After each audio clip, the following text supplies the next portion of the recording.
ಶುಭೋದಯ. ದೇವರು ನಿಮ್ಮಿಂದ ಒಳ್ಳೆಯ ಕೆಲಸಗಳನ್ನು ಅಪೇಕ್ಷಿಸುತ್ತಾನೆ.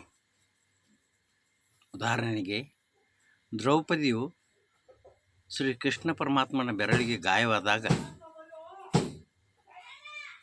ತನ್ನ ಸೀರೆಯ ಸೆರಗನ್ನು ಹರಿದು ಅವನ ಬೆರಳಿಗೆ ಸುತ್ತುತ್ತಾಳೆ.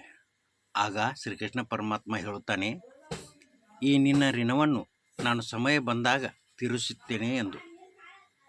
ಮುಂದೆ ದ್ರೌಪದಿಯ ವಸ್ತ್ರಾಪಹರಣ ನಡೆದಾಗ ಅವಳ ಮರ್ಯಾದೆಯನ್ನು ರಕ್ಷಿಸುತ್ತಾನೆ.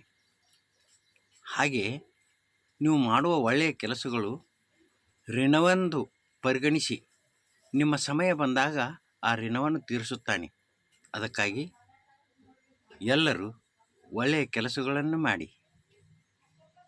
ನಮಸ್ಕಾರ.